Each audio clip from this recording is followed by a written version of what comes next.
మీ business ఏదైనా మీ ఊర్లో promotion చేయాలంటే అది సుమన్ టీవీతోనే సాధ్యం. ఇప్పుడే సంప్రదించండి. నమస్తే, వెల్కమ్ టు సుమన్ టీవీ. సిద్ధ పురుషులు అంటారు కదా, సిద్ధులు పొందిన వారిని సిద్ధ పురుషులు అంటారు కదా. ప్రస్తుతం ఉన్న కాలంలో సిద్ధులు పొందడం సాధ్యమవుతుందా?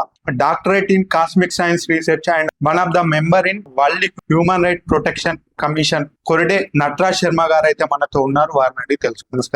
నమస్కారం అండి.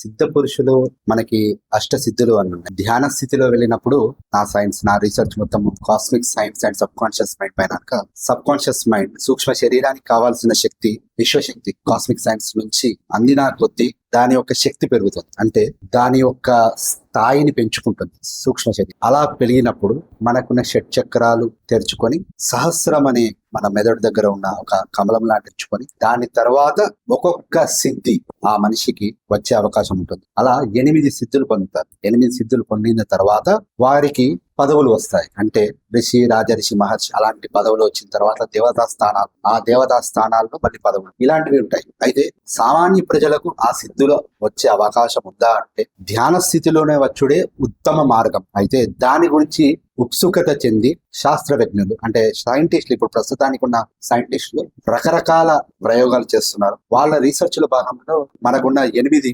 సిద్ధులలో అనిమ, మహిమ, గరిమ, లఘిమ, ప్రాప్తి, ప్రాకామ్యం, ఈశత్వం, వశిత్వం ఈ 8 సిద్ధులు. ఈ సిద్ధులలో కొన్నిట్లో పొందడానికి వాళ్ళ ప్రయత్నం చేస్తున్నారు. ఇప్పుడు మనం తీసుకుందాం. ఒకటి అనిమ, గరిమ అంటే శరీరాన్ని పెంచుడు, తగ్గించు. అది పాసిబుల్ అవుతుంది. సైన్స్ చాలా పరిజ్ఞానం ఉన్న వాళ్ళకి ఇది అర్థమయ్యే అవకాశం ఉంది. కానీ సామాన్య ప్రజలు కూడా వివరించే ప్రయత్నం నేను చేస్తాను. మన శరీరం మొత్తం మాలిక్యూల్స్ ఆటమ్స్ తో ఉంది. అయితే ఆ మాలిక్యూల్ సైజ్ ని పెంచగలుగుతామా? ఆ ఆటమ్ సైజ్ ని పెంచగలుగుతామా? అలాంటప్పుడు శరీరాన్ని పెంచే అవకాశం తగ్గియాలి. దానిపైన నడిచే రీసెర్చ్ మ్యాసర్. దానిలో ఇంకొకటి ఏమిటంటే శరీరాన్ని ఎంతవరకు పెంచగలుగుతాం, ఎంతవరకు తగ్గించగలుగుతాం, అంటే ఉన్న శరీరాన్ని అదే మాలిక్యూల్స్ తో పెంచగలిగితే ఎలా వెళ్తాయి అని మ్యాసర్ అనే ద్వారా ప్రస్తుతానికి సైంటిస్టులు రీసెర్చ్ నడుస్తున్నారు. కానీ దానివల్ల జరిగే పరిణామాలు, దానివల్ల వచ్చే ఇప్పుడున్న ప్రస్తుతానికి ఉన్న రక్తము, దానివల్ల వచ్చే బీపీ గానీ, ఆ ప్రెషర్ ఎంతవరకు వస్తుంది, దానివల్ల మన మెదడులో వచ్చే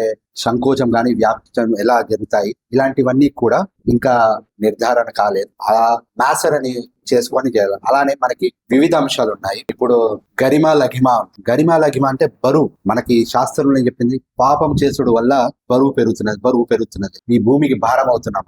నాకు చిన్నప్పుడు అర్థమైంది కాదు. భూమికి భారం ఎలా అవుతుందంటే భూమి పైన మాస్ ఒకటే కదా. అంటే ఏంటి అంటే ఒక శరీరం ఉంది. పుణ్యాత్ముడు ఉన్న శరీరం బరువు కన్నా పాపాత్మ శరీర బరువు తక్కువ ఉన్నప్పుడు మరి ఈయన బరువు పెరగకపోవడం వల్లే ఆయన బరువు ఎలా పెరిగి ఇది భూమికి భారం అంటున్నారు కదా. ఎలా భూమికి భారం జరిగేది మాస్ తో కాదు, వెయిట్ తో కాదు, డెన్సిటీ. ఆ డెన్సిటీ బట్టి మనకి గ్రావిటీ అనేది ఎంతవరకు తీసుకొస్తాం, ఎంతవరకు తీసుకురాము అనేది జరుగుతుంది. ఆ డెన్సిటీ పైన డెన్సిటీని ఎలా పెంచాలి, ఎలా తగ్గించాలి ఆల్రెడీ చాలా మంది సైంటిస్టులు మొదలు పెట్టారు. దానిపైన కూడా ఒక శరీరంలో డెన్సిటీ పెంచడం వల్ల, డెన్సిటీ తగ్గించడం వల్ల గ్రావిటీ ఎందుకు మారుతుంది. ఇప్పుడు మనం తీసుకుంటే వేద భూమి అని మనం అంటాం. ప్రపంచం మొత్తం తీసుకున్నప్పుడు వేద భూమి మన భారతదేశం ఎందుకైంది? ఈ భరతఖండంకి ఎందుకు మనము పురాణాల్లో అంత విశిష్టతగా చెప్పాము. ఇప్పుడు అన్య మతాల్లో కొంతమంది తీసుకుంటే వారు ఏం చెప్తారంటే వారికి ఉన్న పుణ్య ప్రదేశం భూమిలో మధ్యలో ఉంది కనుక అందుగురించే అది పుణ్య ప్రదేశం, అందుకే అది అయింది. భూమి అనేది ఒక గోళం, దానికి మధ్యప్రదేశం అంటూ ఏది పెట్టినా మధ్యప్రదేశమే. సో అలాంటప్పుడు భారతదేశమే ఎందుకు అవుతుంది అంటే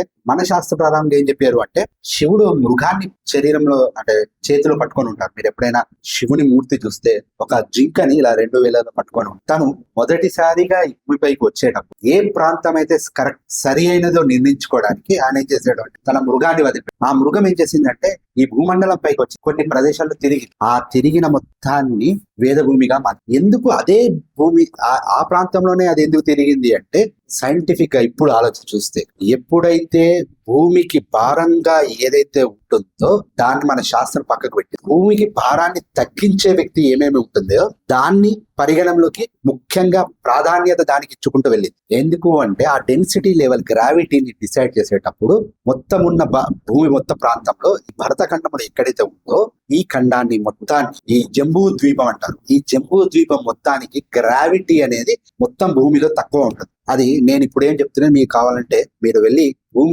భూమి పైన ఉన్న గ్రావిటీ లెవెల్స్ ఎక్కడెక్కడ తక్కువ ఉన్నాయి, ఎక్కడెక్కడ ఎక్కువ అని చూస్తే ఈ జంబూ ద్వీపం మొత్తము గ్రావిటీ చాలా తక్కువ ఉంది. ఆ గ్రావిటీ తక్కువ ఉంటుంది కనుక ఆ మృగం ఇక్కడ తిరిగింది కనుక ఇక్కడ నుంచే వేద భూమిగా మారింది. సరే, సైంటిఫిక్ గా మనం ఆలోచించేసి అది వేద భూమి అని వెళ్ళుడు, లేకుంటే ఇక గ్రావిటీ తక్కువ పక్కన పెడితే మన శాస్త్రపరంగా వెళ్తే చాలా ఉన్నాయి. దానికి వెనకాల కాస్మిక్ సైన్స్ అనేది ఇంకా చాలా ఎక్కువ ఉంది. అలానే దాంట్లో వెళ్ళినప్పుడు ఇప్పుడు మనము ఈ చెప్పిన మిగిలిన సిద్ధుల గురించి కూడా మనము చిన్న చిన్న పాటలుగా మళ్ళీ వేరే వీడియోలో చూద్దాం.